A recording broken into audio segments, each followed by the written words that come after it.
السلام عليكم متابعين ومشاهدين قناة عبد الجليل البيضاوي.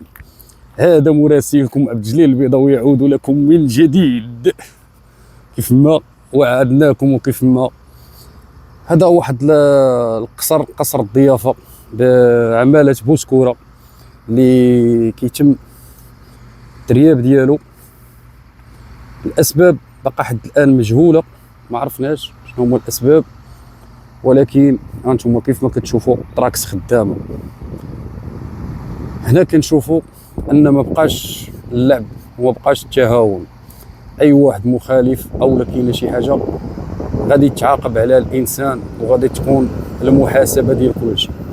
كيف ما كتشوفوا هذا القصر ديال الضيافه اللي هو مبني، يعني كيف ما كتشوفوا اموال طائله اللي مكسوره عليه، ها هو اليوم كيريب.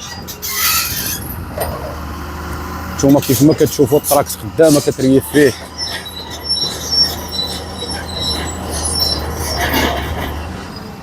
ما بقاش التهاون وما بقاش الضعف.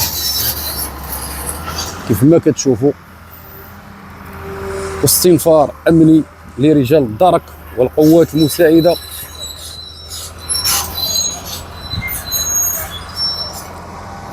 المساعده والوقايه المدنيه، كلهم اللي كنلقاوهم مآزرين وواقفين وخدامين. هي الاولى الله حفظك، تحياتي لك، الله حفظك.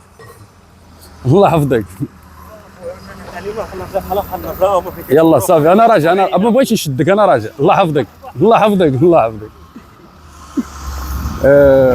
رجل عنده الحق، يعني امان، واحد المسافه ديال الامان باش تكون بعيد واحد شويه. كيف ما كتشوفوا هذا القصر، هانتوما كتشوفوا الجزء الثاني ديالو اللي هو باقي مبني، باقي مشيد، اللي غادي يريب دابا. لا بيسينات، كلشي راب، الزخرفه المغربيه كيف ما كتشوفوا ديال هذا القصر، قصر الضيافه اللي كيف ما كتشوفوا اللي كيريبوه. كيف ما قلنا الاسباب بقى مجهوله، ولكن غادي نوافيكم بالمعلومات. كيف ما كتشوفوا هذا القصر، هذه الجهه الثانيه ديالو اللي غادا تريب حتى هي بعد قليل. هانتوما كيف ما كتشوفوا قصر اللي مخسور عليه زباله ديال الفلوس. شوف كيف ما كتشوفوا في الصوره، واش من لابيسينات لداخل، واش من كلشي كيريب. يعني هنا كنشوفوا بان القانون كيطبق. ما عارفينش الاسباب باش نقولوا القانون كيطبق، ولكن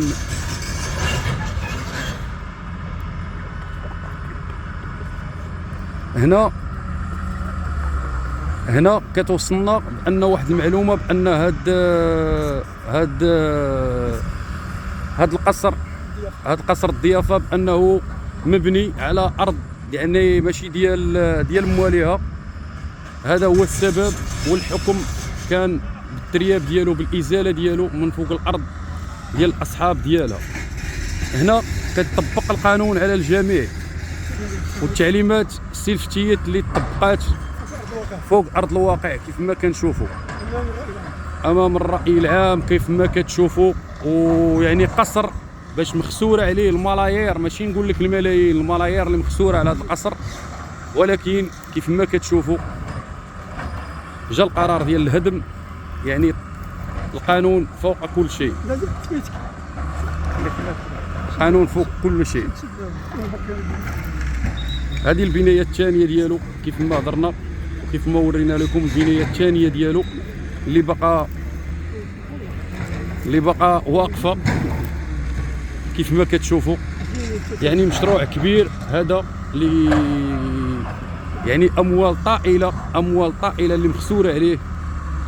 ماشي نقول لك انا الملايير اللي مخسوره هنايا. وانتم كيف ما كتشوفوا جا قرار الهدم.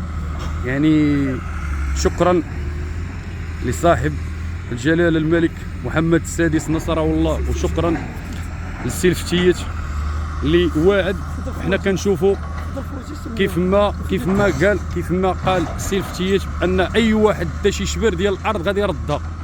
واليوم الحمد لله كنحسوا بهذا الشيء وكنشوفوه في ارض الواقع، ماشي في كلام اولا في ندوات اولا في ندوات صحفيه اولا في قاعات البرلمان، ولكن كنشوفوا هذا الشيء امام ارض الواقع كيف ما كتشوفوا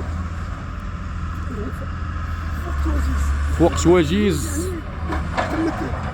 تم التعليمات ديال السيد الفتيت واليوم كنشوفوا فيها كتطبق امام ارض الواقع. انتم الاخوان، هذه رساله للمسؤولين الفاسدين، هذه رساله للمسؤولين الفاسدين النوبجيه. كيف ما قال السي الفتيت اللي دا شي شبر ديال شي ارض اولا شي درهم راه غادي يردها. اللهم لك الحمد. هذا الشيء كيبشر بالخير.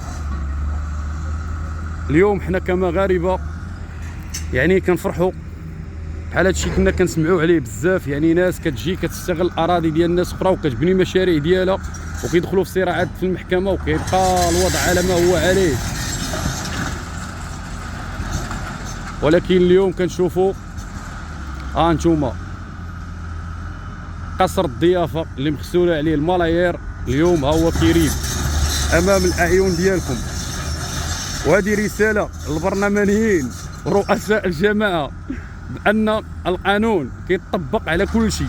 واليوم كنقولوا لكم ان اي واحد دا شي شبر اولا دا شي درهم غادي يردها بالتاليه المثليه.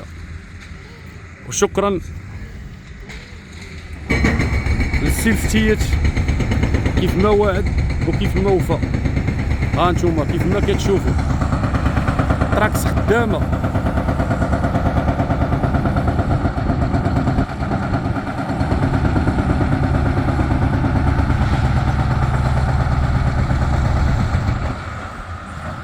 شكر خاص للمتتبعين الاوفياء.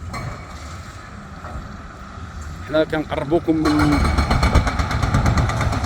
اشنو من الواقع، ماشي من الهضره في المواقع، كنوصلوا لكم من الواقع كيف ما عرفتوا. انتم قانون ولا كيطبق. شفنا يعني شفنا واحد انزال امني للرجال الدرك والقوات المساعده والوقايه المدنيه اللي يعني بكل صراحه كلشي يدير المجهودات ديالو وكلشي خدام، كلشي تحت تعليمات صاحب السمو الملكي الامير صاحب السمو محمد السادس نصره الله يحفظه لنا. عفوا الملك محمد السادس، عفوا الملك محمد السادس نصره الله، عفوا صاحب السمو الامير مولاي حسن الله يحفظه لنا والله ينصرو. عفوا.